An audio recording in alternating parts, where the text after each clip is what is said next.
my stress, my tension, my pressures in the midst of God's strength. Sa kalagitnaan ng kalakasan at kapangyarihan ng Diyos, gaano ba kalaki o kaliit ang ating tensyon, problema at kabigatan? The Bible says God is our refuge and strength, a very present help in times of trouble. Be still and know that I am God, and I will be exalted among the heathen. I will be exalted in the earth. What is the Christian life in a nutshell? Ano ba itong buhay Kristiyano na meron tayo sa isa o dalawang salita, mga kapatid? It's growing and learning. Ang buhay Kristiyano, mga kapatid, ay paglago at pagkatuto ng mga leksyon na binibigay ng ating Panginoon sa atin. There are indeed more growing and learning in our lives. Both have to do, mga kapatid, than great and marvelous days. Mas marami pa rin panahon na tayo ay lumalago at natututo sa mga nangyayari sa paligid kaysa yung sasagutin mo, yung kausap mo na, well and very good ang aking kalagayan. Pag ikay tinanong na, kamusta ka? O how are you doing? Kaysa masasabihin mo well or good palagi, sa totoo lang, ang mainam na isagot doon, learning and growing. Palakpakan po natin ang ating Panginoon. There is more to growing and learning, and it is healthy. Ito'y kalusugan natin at normal na experience. Hindi nga ba po sa araw-araw nating buhay ay may natututunan tayo?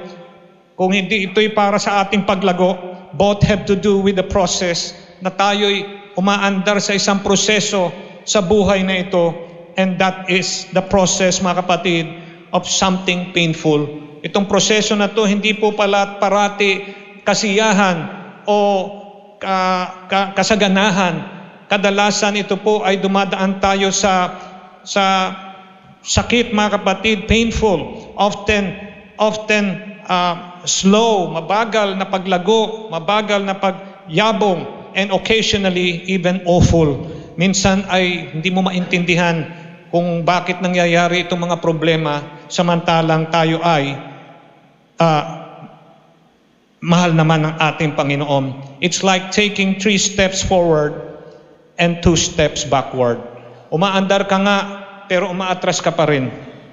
Umaandar ka ng 3 hakbang paharap, umaatras ka naman habang umaabante ka. So, umaabante ka pero ang bagal. At as the Lord Jesus is Lord, nananatili pa rin ang Diyos, Panginoon. God remains great and good. Victory is ours pa rin, mga kapatid. Nevertheless, life is tough. Aaminin ko sa inyo, hindi po ganun kasimple ang buhay. Bagamat ang Diyos natin ay Panginoon pa rin. Ang Diyos natin nagliligtas pa rin. Ang Diyos pa natin, mga kapatid, is in control of everything. Yet, we admit that life is tough. Hindi po mabilis ang buhay dito sa lupang ito. Pero mga kapatid, hindi po ito katang-isip o fairy tale o kwento, mga kapatid, na naririnig pang bata. Ay ito po ay hindi po hardin na puro rosas na nakatubo at nakatanim.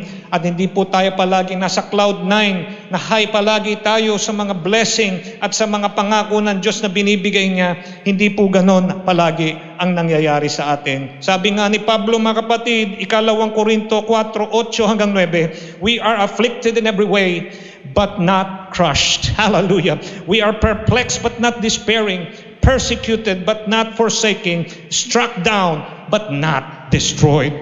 Tayo po magkabi-kabilay nangigipit. Tayo gayon may hindi hinagpis. Nangatitilihan.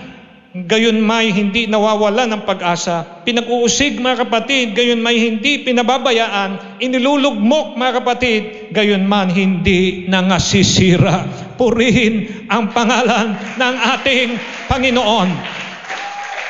Ano ba ang pwede mong iharap sa Lord na tensyon at lungkot at hinagpis, samantalang ang Diyos na may makapangyarihan sa lahat?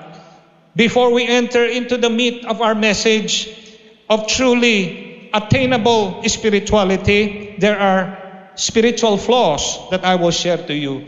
Mga akala natin na maaring ganito nangyayari sa atin dahil ganitong ginagawa natin. So gusto kong i-share sa inyo mga kapatid, because one becomes a Christian, all your problems are solved. Huwag ka po magpapadaya sa ganong isip na ikay naging mananampalataya, isip mo, solve lahat ng problema mo. Narinig niyo ako? Huwag po kayong magugulat ha. Totoo po. Hindi ibig sabihin mananampalataya ka ng ating Panginoon Jesucristo, otomatiko, wala ka ng problema. When we say, come to Christ and all your problems will be over, hindi po totoo ang pangako natin sa ating kausap. Pag sinabi natin, maniwala ka lang kay Kristo, wala ka nang magiging problema. At marami pong tao nakaririnig ng ganyan sa mga tinig pa ng mga mananampalataya. Hindi po ito tama, hindi po totoo ito. This kind of promise that he will not be able to do, because this promise, mga kapatid, kaya nung tayo naging mananampalataya, ang kanyang pangako sa atin ay gawin tayong bagong nilalang. Amen? May patawarin tayo sa ating mga kasalanan. Pero hindi niya sinasabi, pag kayo'y naging mananampalataya ng ating Panginoon, wala na kayong problema. Palakpakan po natin ang ating Panginoon. It does not guarantee na kahit ikay mananampalataya na hindi ka na manghihina. At marami po ngayon mga kapatid, mga mananampalataya raw sila pero mahina pa sila dun sa mga hindi nakakilala sa Lord. See? It does not mean mga kapatid na pagka kay Kristiyano wala ka ng problema. Meron pa rin mga kapatid. In fact, some instances problems increase and the road becomes rougher. Sa totoo lang po, doon pa po sa iba mga kapatid, di ko po linalahat. Pero marami rin po na parang nung naging mananampalataya, doon pa sila nagkaroon ng mas maraming problema at mas mahirap yung tinatahak nilang daanan. Ikalawa, na maling akala na pag ikay naging Kristiyano, all the problems you will ever have are all addressed by the Bible. Lahat raw po ng problema ay tinalakay sa Biblia. At sasabihin ko mga kapatid, hindi po. Hindi po lahat ng problema tinalakay sa Biblia. It is unwise to make broad, sweeping statements in areas the Scripture do not speak. Kung wala namang sinasabi ang Biblia tungkol sa problema mo, hindi ibig sabihin ito'y hindi importante. Kung hindi lang talaga lahat hinarap ng salita ng Diyos. So mga kapatid, ang sinasabi ko rito, there are many times when we don't find an explicit, specific answer in Scripture for our particular problem. At such times, we are forced to walk by faith. Pagka ikaw ay naguguhilimihanan na, naghahanap ka ng direksyon, kung ang salita ng Diyos yan yung mag-guide sa atin, paano pastor sinabi mo, hindi lahat ay mag-guide sa atin, pero makinig po kayo, hindi po yan ang problema. Ang problema mga kapatid, kung wala ka na makitang sagot sa Biblia, anong gagawin mo? Titingala ka na mga kapatid sa ating Panginoon. Palakpakan po natin ang ating Diyos. Hindi naman ibig sabihin, hindi tinalakay ng Biblia. Wala na ang Diyos. Nandiyan siya. Kaya siya po mga kapatid, ang siyang pa rin aalalay sa atin. We have to walk by faith. Maglalakad tayo na may pananalig at paniniwala sa Lord kahit hindi na natin minsan nauunawaan. Trusting the Lord to show us the next step, what is needed. Anong susunod na hakbang mo ay galing rin sa Panginoon. The Bible does not simply offer a specific answer to every problem in life. Isa pong ehemplo mga kapatid, kung ang Panginoon, lahat ng tanong sa Bible ay sinasagot ng Bible rin, suliranin natin dito sa lupa. Bakit maraming mga Kristiyano nasa husgado, meron silang mga kaso? Yung kanilang pinansyal ay meron rin problema. Marami silang mga bagay na pinoproblema pa rin kahit sila'y mananampalataya. Kasi hindi po lahat sinasagot po ng Biblia. Pero ang kagandahan, pag hindi na po sinagot ng Biblia specifically, may Diyos tayo na pwedeng sumagot sa problema natin na hindi na natin maunawaan.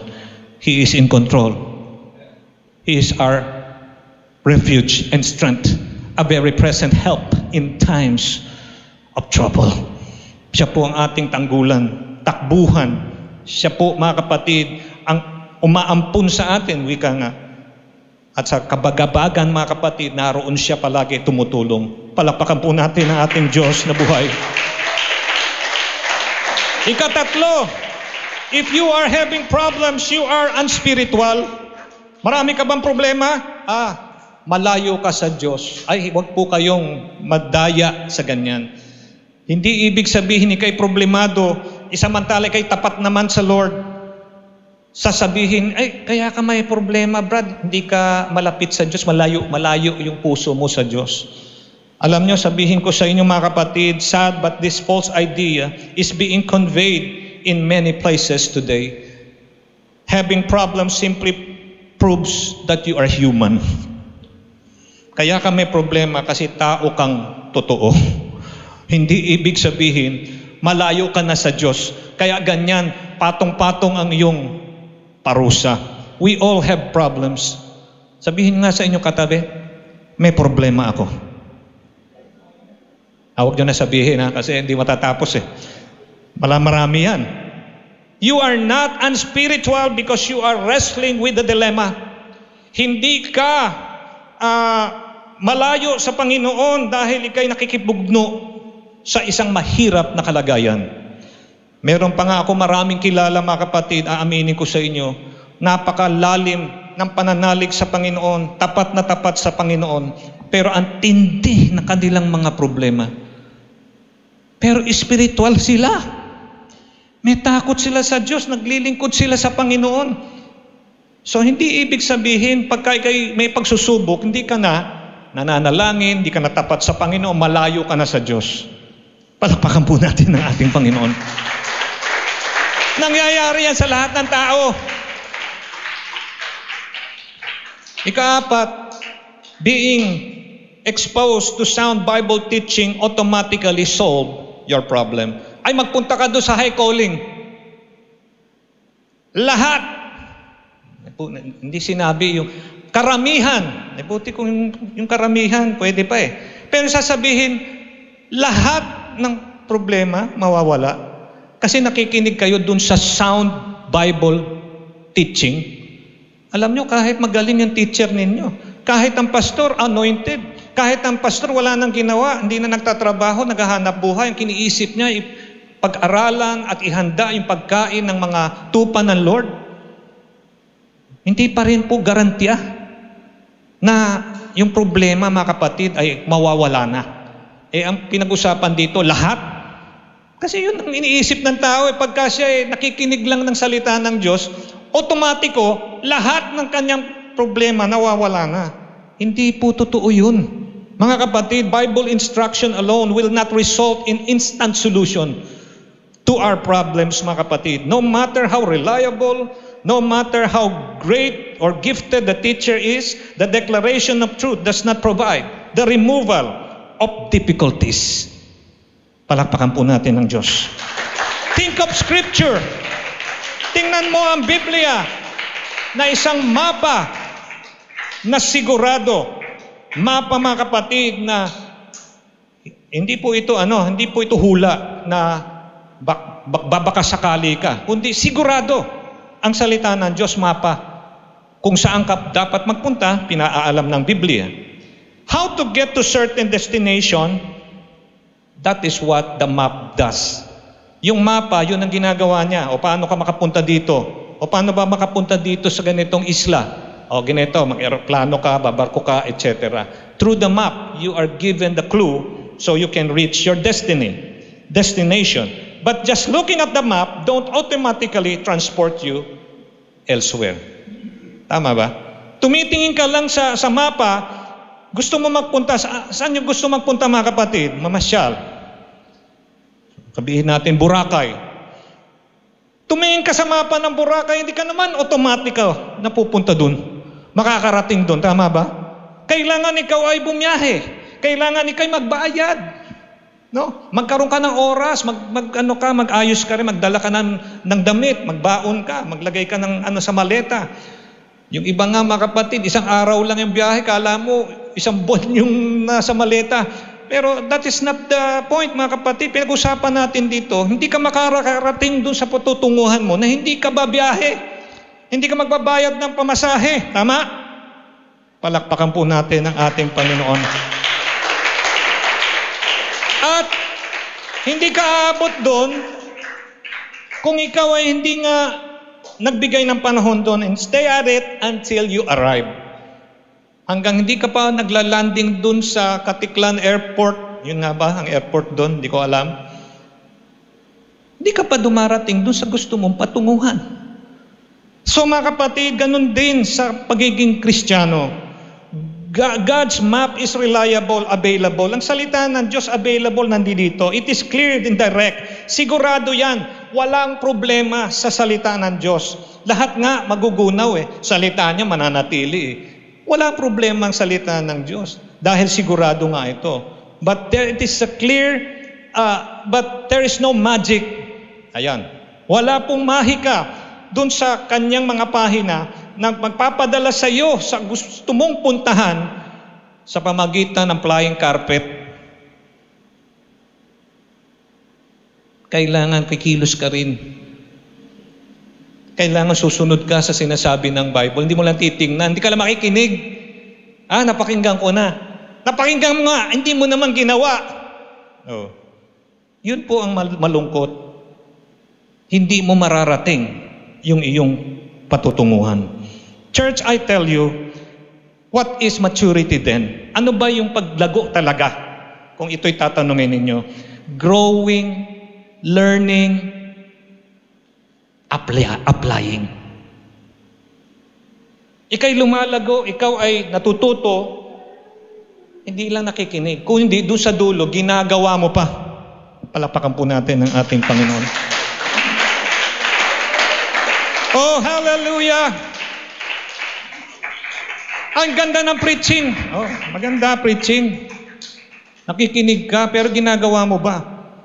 Kung ginagawa mo yung napipreach at nararanasan mo to sa iyong buhay, then onward to maturity. Patungo ka sa paglago. Patungo ka sa pagyabong sa buhay Kristiyano mo. What you hear through practice, you become mature. If you practice it often, ikaw ay lalago, not just growing old in the Lord, but growing up in the Lord. Iba po yung tumatanda sa tagal sa Panginoon, sa kakakinig lang, kakaupo, kumpara dun sa growing up in the Lord. Yung lumalago ka habang tumatagal ka sa kaharian ng Panginoon. Yun ang gusto ng ating Panginoon. Ikaw ay yumabong, ikaw ay lumago. Church, growing, learning, and application, applying. Psalm 46 was born in context of severe stress. Ito pong batayan ng ating pong binasa kanina, ang kanya pong kwento sa likuran nito ay matinding presyon at matinding tensyon, problema sa buhay. It is mga kapatid, a balm for the stress-ridden believer. Ito po ay gamot para sa mga may tensyon at namumroblema sa mga kabigatan sa paligid. At in fact, si Martin Luther, na ginamit ng Lord na magkaroon po ng revival ang Roman Catholic Church. Dahil ito po ay monk, pare po. Itong si Martin Luther, batayan po na gumawa po siya ng isang napagandang himno at awit. The mighty fortress in our God, a bulwark never failing. Sinulat po yan ni Martin Luther, batay galing sa binasa nating Psalms 46. At ito po mga kapatid ay hanggang sa panahon ngayon inaawit pa rin. Overall view of the Psalm 46, 3 things mga kapatid, 3 sitwasyon ang gusto kong inyong maksilip. Number 1, Psalms 46, 1-3, when the natural phenomenon occurs that is threatening, it brings stress. Ay kung babasahin nyo mga kapatid dito sa Psalms 46, buksan po natin, kung meron pong mga natural phenomena, bagyo, kulog, ulan, anong tawag dito, lindol. Ito po mga kapatid nakapagbibigay ng takot sa tao. At ang sabi nga rito sa unang tatlong sitas dito sa Psalms 46, ito po sabi, God is our refuge and strength, a very present help in trouble. Therefore will I not fear, though the earth is removed. Yung natural na occurrence, yung mga kalamidad na nangyayari, ay pwede pong umuga sa pananampalataya ng tao. And through the mountains be carried into the midst of the sea. Oh, hindi nga ba yan na nangyayari? Yung mga lupa, mga kapatid, dun sa amin, sa Montalban, brown.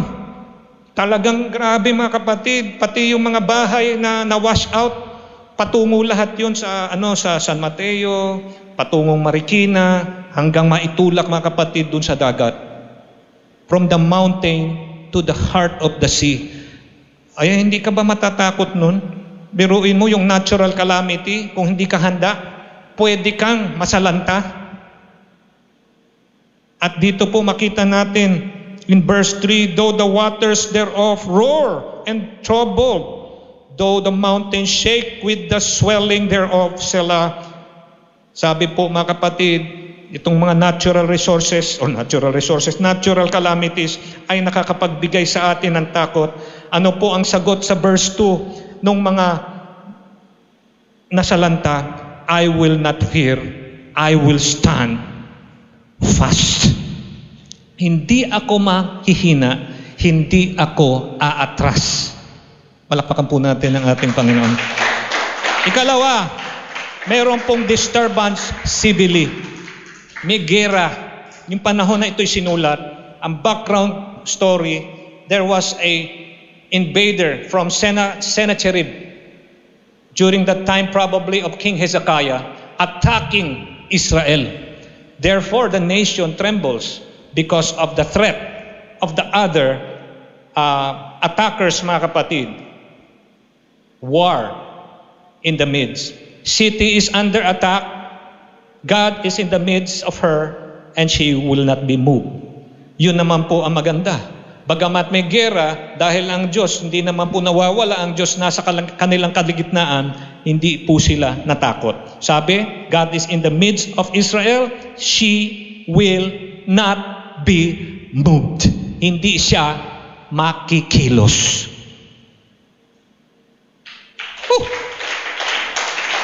Ikatatlong sitwasyon. The third situation is post-battle fatigue. Ito naman yung pagkatapos ng digmaan, pagod ka na. Di ba? Nagpagal ka, naghirap ka, no? Nag-ayos ka ng mga nasira, mga kapatid. Lantutay ka na. Kumbaga, bagsak ang iyong physical. Psalms 46, 8-11. You will observe the reaction in verse 10. Ano po ang reaction nila bagamat pagod na sila sa digmaan at sa problema at sa mga kabigatan? Ang sabi rito, cease striving. Relax. Ano ba yung salitang cease o be still? Rapa. Ibig sabihin, relax. Mag-relax ka. Huwag kang matakot. Know that I am God. Natural disaster, I will not fear. City under attack, I will not be moved. Fatigue and disappointment assail, cease striving. Relax and know that God is God. Church, sige tuloy. Because God is our refuge and strength, an ever-present help in times of trouble. What can my stress do in the light of God's strength? Problemado ka ba, Brad? Hindi mo pinahalata pero problemado ka, mabigat ang iyong nararamdaman. First and foremost, His strength is immediately available. Ang kapangyarihan ng Panginoon Immediately na kailangan mo, naroon. Palakpakan po natin ng Panginoon. Maaaring makuha kung iyong kailangan kaagad. Ganon ang kagandahan ng strength ng Lord. Kaya anumang problema, anong stress, anong tensyon, anong presyon meron tayo, kung meron namang immediate na saklolo ang bibigay ng Diyos sa atin, wala ka nang dapat ikatakot. Hindi ibig sabihin maliit ang iyong problema. Hindi ko sinasabing walang saysay ang iyong problema. Maaring ito'y matindi. Maaring ito ay hindi bibigay sa iyo ng magandang pagtulog paggabi. Dahil pinoproblema mo. Pero may Diyos, mga kapatid, palaging handa ang kanyang pagtulong. Immediately available. At maganda, mga kapatid, yun ang merong ganito, there are vehicle of grace that God uses to bring us to growth. God says that He is a present help in times of trouble. Do we realize that wherever we travel, whatever time of day, we can call on the Lord and He will answer. Araw-araw, mga kapatid, na ginawa niya, tatawag tayo sa Kanya, He is ready to answer. At wala pong sasabihin siya, sandali lang, hold. Hello? Nandiyan ba po si ganito? Hold. Yung iba sabi, hold on. Nasasabihin ng BPO, hindi hold on, hold lang. Ganun ba? Ibig sabihin ng hold, hindi mo makakausap yung iyong gustong kausapin. Kung may kailangan ka sa Kanya, hindi mo agad makakausap. Ang Diyos hindi ganyan, walang hold. Sasagot siya agad. Sasagot siya agad. Pag tayo'y nangailangan, humingi ng tulong sa Kanya. Oh, hallelujah, praise God. He will not put you on hold and He say, I will help you. Not next time, not hold, but right now. Tutulungan kita ngayon. Oh, praise God. Ikalawa, mga kapatid, God's power is overpowering. Ang kapangyarihan ng Diyos ay nagpapasuko at gumagapi. So ang kapangyarihan ng Lord, overpowering. Hindi lang siya malaki at malakas, kundi gumagapi pa at nagpapasuko. Kung may tensyon ka, may problema ka, susuko po sa kapangyarihan ng ating Diyos na buhay. Nothing is bigger than the power of God.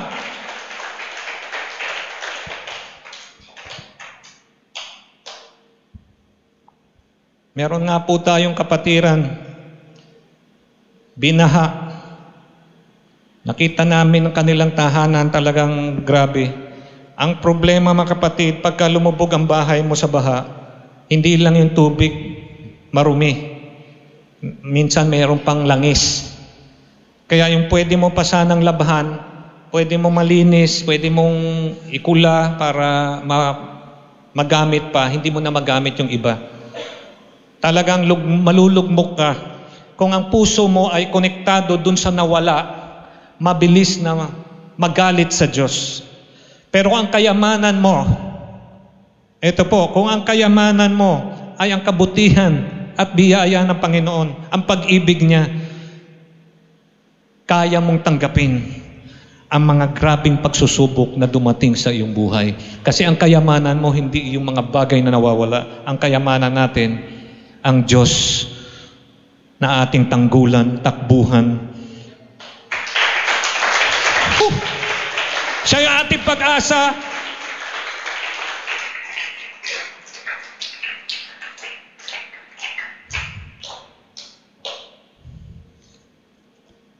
His power, pangatlo, huli, is not dependent on our help.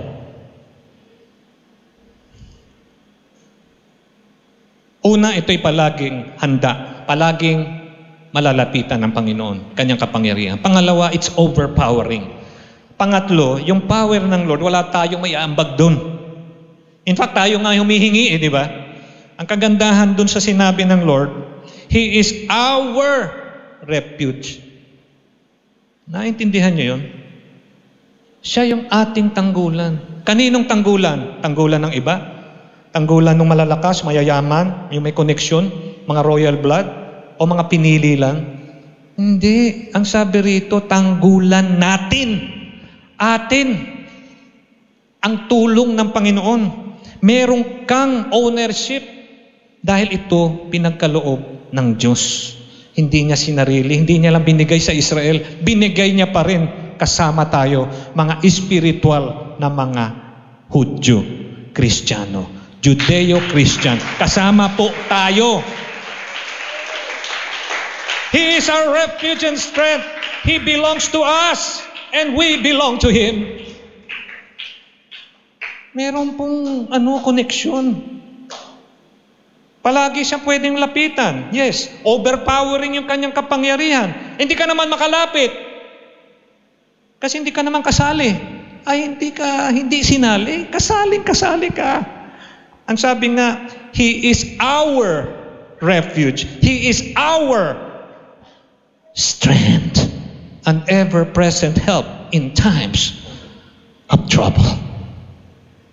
As we cannot carry ourselves through the storms, which is too much for us to handle alone. When we'll come to realize that there are storms that are allowed by God Himself. Di ba yung storm di natin mapigilan? Pero itong mga problemang ito na dumating sa ating buhay, kapahintulutan pa rin ng Diyos. Amen.